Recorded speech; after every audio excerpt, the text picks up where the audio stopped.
국제유가가 배럴당 80달러를 넘어섰습니다. 이에 따라서 서울 지역 평균 휘발유 값도 리터당 1,800원을 돌파했는데요. 수요가 늘면서 유가 상승세는 지속될 거라는 전망이 현재로선 우세합니다. 국제유가 동향 그리고 경제에 미치는 영향 짚어보겠습니다.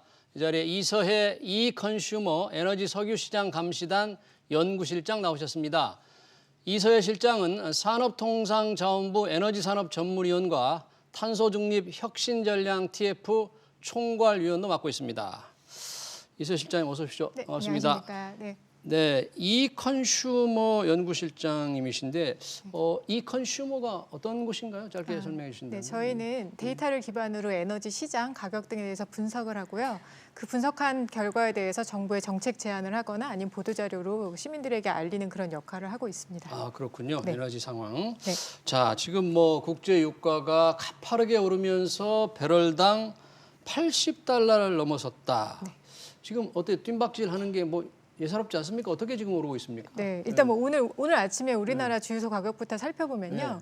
휘발유는 리터당 1,735원이요. 예. 그리고 경유는 1,535원을 넘어섰고요. 예. 서울은 말씀하셨던 것처럼 휘발유 가격이 1,811원. 예. 경유는 문제 1,611원 정도로 이제 올랐습니다. 오늘 아침에 전국에서 가장 비싼 주유소는 얼마 정도 할 거라고 생각하세요?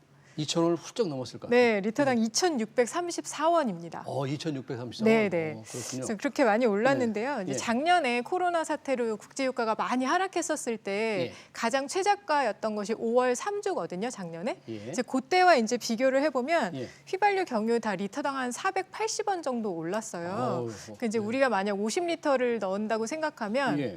약 한 24,000원 정도 네. 올랐다고 생각하시면 됩니다. 그러니까 네. 서민들의 부담이 좀 많이 너무 증가했죠. 부담스럽습니다. 네. 운전하기가 겁날 정도인데 네.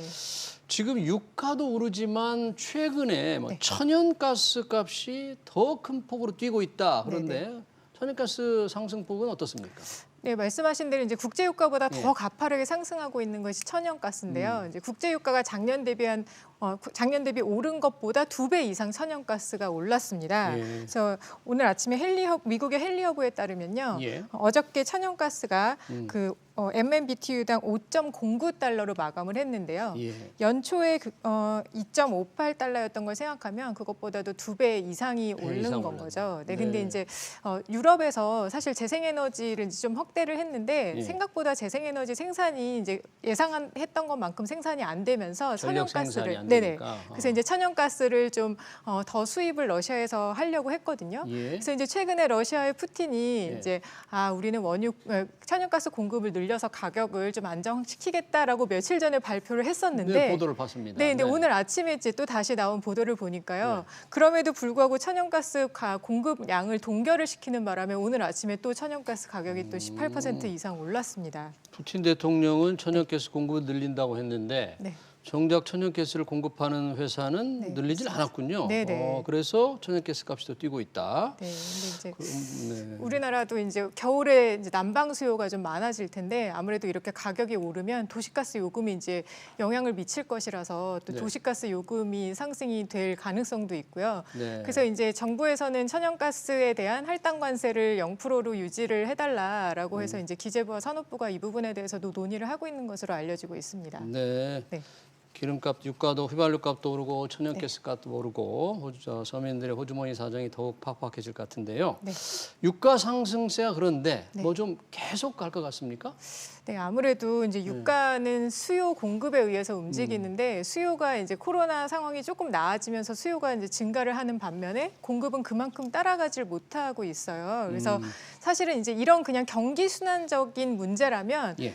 단기적으로는 가격이 좀 불안정할 수 있지만 그래도 이제 금방 균형을 찾을 수가 있거든요. 예. 근데 사실 그보다 더 문제가 되는 것은 예. 사실 이제 재생에너지를 확대하기로 하면서 화석연료에 대한 투자를 이제 상당 부분 많이 감소가 되었기 때문에 근데 이제 이런 화석연료라는 것이 아시다시피 탐사, 개발, 시추, 수송 이렇게 굉장히 밸류체인이 길잖아요. 오래 걸린다 그런 얘기죠. 네, 그래서 그런 부분에 대한 투자가 급감을 한 상태에서 어. 이것이 지금 현재 수요가 올랐다고 해서 생산을 바로 공급이 확 늘어날 수가 없는 상황이기 때문에 예. 이런 상황을 이제 그린플레이션이라고 하는데 이런 상황 그린플레이션. 네, 그린으로 인한 인플레이션 상황이 이렇게 오래되면 이것은 예. 좀 장기간 갈 수 있다라고 좀 우려가 되고 있습니다. 그래요. 네. 현재의 상승세가 뭐 쉽게 끝날 것 같지 않다. 네네. 그러니까 공급을 늘리고 싶어도 화석연료에 대한 투자를 함부로 빨리 늘릴 수 없기 때문에 수요는 계속 늘어나고 공급은 따라가지 못하니까 계속될 것 같다 그러는데 네. 최근 뭐 기사를 보니까 미국에서 네네. 이 오펙에다가 증산 좀 더 하라고 이렇게 요구하는 것 같은데 네네. 오펙은 생산량을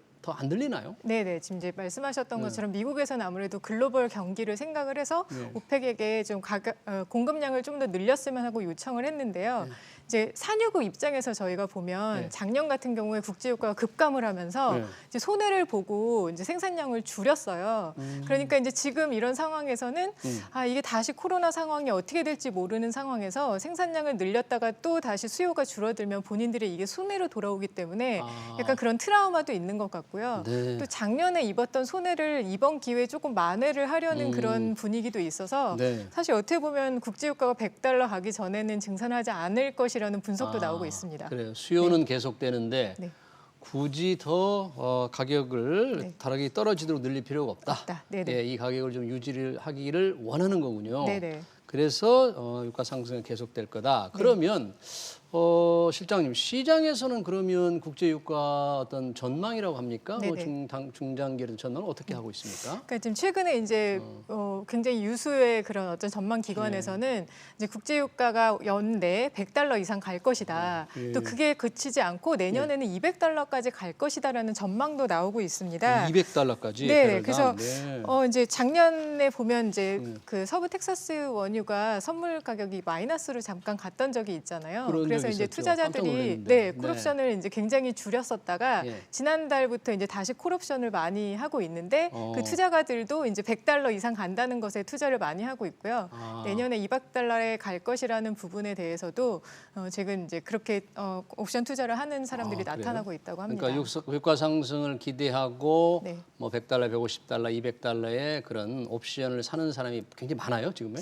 좀 많이 증가하고 있다고 하는데요. 그래요? 사실 원래 유가가 상승하면 이제 경기가 위축되고 그렇기 예. 때문에 그 소비가 감소할 수 있다라고 생각할 수 있는데 예. 아까 말씀드렸던 것처럼 공급량이 좀 제한적이고요. 예. 그다음에 지역적으로 계속 그 부족 현상이 나타날 수 있기 때문에 수요는 굉장히 다시 늘어날 것이다. 그래서 가격이 올라갈 것이다라고 전망하는 사람들이 꽤 있는 것 같아요. 그래요. 당분간은 가격이 오를 것이다. 네네. 그런데 전에 한번 이런 분석도 본 것 같아요. 지금 내연기관차, 이른바 휘발유 자동차가 줄고 네. 전기차로 이렇게 바뀌기 때문에 네네. 중장기적으로 결국 원유 수요가 늘지 않을 것이다. 그래서 국제유가는 중장기는 계속 오르지 어렵지 않겠느냐 이런 그 분석들이 있었는데 지금과 비교해 보면 좀 그 분석이 잘못된 겁니까? 아니 그렇진 않고요. 이제 말씀하신 대로 내연기관차가 점차적으로 줄어드는 건 맞습니다. 하지만 일반 시민이 타고 있는 차를 강제적으로 차를 바꿔라 할 수는 없는 거기 때문에 사실 일정 기간 이상은 내연기관차가 계속 운행을 한다고 봐야 되는 게 맞고요. 예.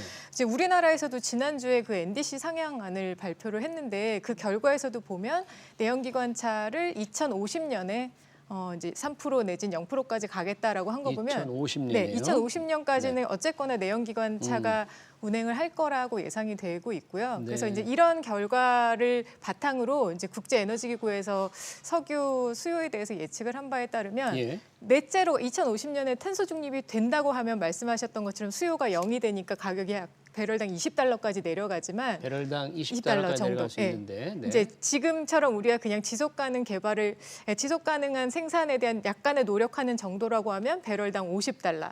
그리고 그냥 이런 상태가 계속 간다고 하면 배럴당 80달러까지 갈 것이라는 다양한 시나리오를 내놓고 있습니다. 네, 그렇군요. 그러니까 넷째로 온실가스 순배출량을 제로로 하는 2050년 기준으로 해서 과연 그때까지 이런 내연기관차 수요가 어느 정도 되느냐에 따라서 네네. 유가는 조금 다를 건데 네.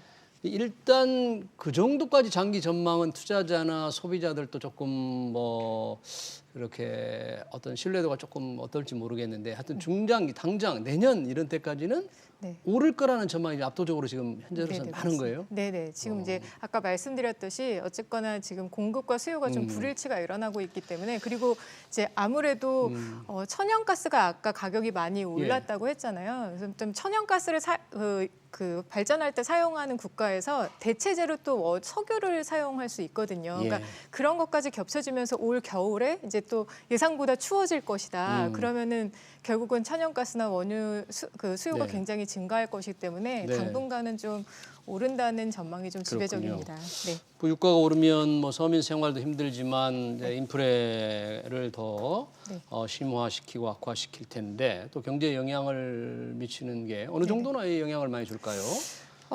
말씀드린 대로 유가 상승이 이제 인플레이션과 결국 직결되기 때문에 뭐 경제에 좀 미치는 영향이 크다라는 그런 주장이 좀 일반적이지만 그렇지 않다는 주장도 있습니다. 그래요? 네, 그래서 2010년부터 15년까지 굉장히 고유가가 오랫동안 지속이 되었었는데요. 예. 사실 그 당시에서도 경제랑 소비가 굉장히 활발하게 잘 이루어졌었다. 그런데 이제 최근 같은 경우에는 코로나 이후로 올해 경제가 살아나고 있기 때문에 유가가 올라가더라도 경제나 뭐 주식 부분에서는 큰 영향이 없을 수도 있다라는 반론도 제법 있습니다. 네. 네. 실장님도 조금 영향이 적은 쪽으로 이렇게 분석을 하십니까? 좀 그러면 좋겠습니다. 근데 저는 네. 아무래도 이제 소비자들의 네. 부담이 커질 건 좀 걱정스럽습니다. 네. 마침 지금 소비자 부담을 말씀하셔서 네.